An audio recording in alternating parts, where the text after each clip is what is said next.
The past 6 months we've been looking at reference like videos, images. What you see on those images is just static. So it doesn't show like the action, it doesn't show what's happening behind the scenes.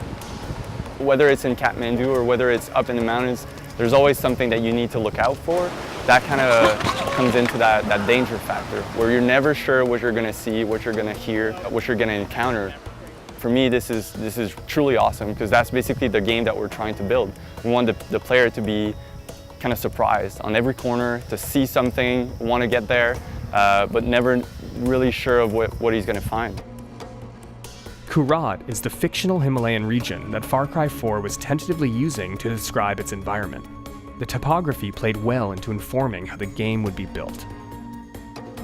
We're really big at giving options to the player. Basically, it's your game, your way. So you can go anywhere, approach any situation from any angle, use any type of weapons. So like having those footpaths go on or that main road, you could drive up and drive and shoot, basically, if you wanted. A thing in the trees sounds like some kind of high-pitched electrical whir from a distance, but then up close it was just horrible. We should try and figure out a way to put that in the game somewhere. Just makes you wonder what's inside that jungle. Yeah. I don't want to see it. Yeah, death, probably. Death. Yeah. But yeah, the view from here is pretty amazing. We're just looking at those terraces over there.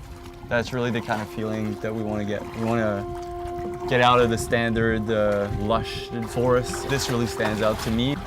And now we're just approaching the temple, and I can't wait to just hear and see it from up close. We're gonna go inside the temple and maybe underground also in the game, so I really want to see how it looks from all its angles. The Tal Bahari Temple is located in the middle of Lake Fiwa. It's a traditional ancient structure with an unknown history, just the kind of setting that the developers were looking for. It's super interesting to see how the traditions kind of sustain and survive. It's not just the place itself that has this spirit, it's the people as well. They still believe it, they still carry on these traditions. Whereas back home we kind of dispose of things much more quickly. Whereas everything here seems to, even if people don't know why they do it, like they still do it just because they're carrying on their tradition.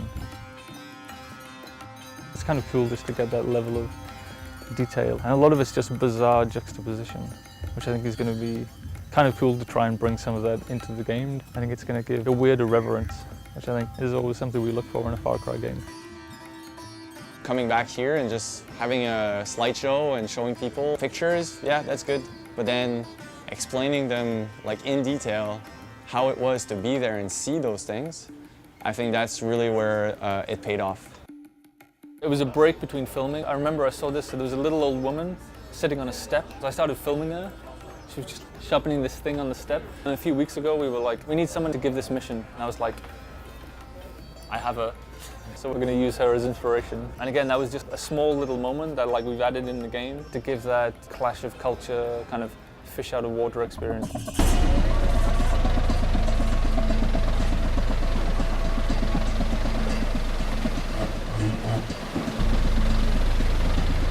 All right, so we decided to take this trip on the roof, sort of Nepali style, see if we can take in some more of the scenery.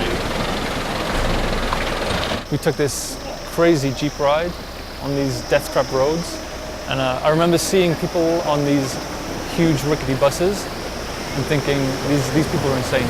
In the research I've done, I've seen that these buses crash every week.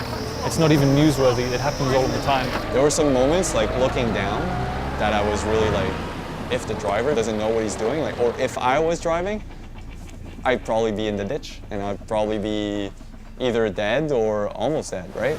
This is the perfect warm-up to a 2-day trek. So on our way to the Gorilla Trail, we've come across a road that's been washed out by a giant avalanche. So we're gonna have to take it by foot on what looks like a pretty sketchy trail.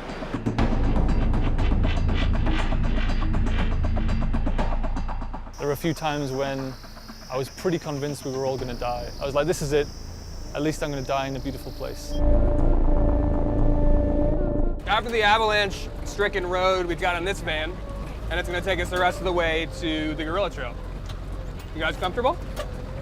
Go. Getting hot. With an exploration of Pokhara, the Gurkha, and the Temple Lake finished, the heart of the Himalayas was the next stop. The Gorilla Trail is what people now call the network of roads and mountain villages that the Maoist rebels used to hide and house their insurgency. Though the war has been over for several years, the region has only recently been deemed pacified enough for outsider travel. We got to the start of the gorilla trail, and immediately I was in the game. I felt like I was in Kyrat. The landscape was perfect. Everything looked like the game I'd been playing, and it was an incredible feeling. We left civilization behind.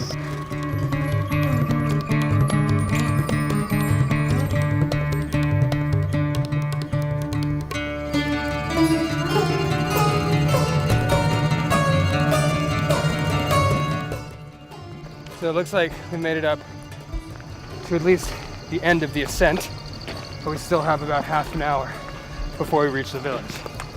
Hopefully we can get there before the sun sets and have ourselves a nice little fucking rest. The first part of the trek had been treacherous, and leaving civilization for the next few days offered time to reflect on the sensory elements that could be brought into the game. The subtle moments encountered at the Bahari Temple and the feeling of tradition and spirituality were key in adding another layer to the trip. Spirituality would stay a continuing theme, taking a bizarre twist when experiencing some of Nepal's darker traditions.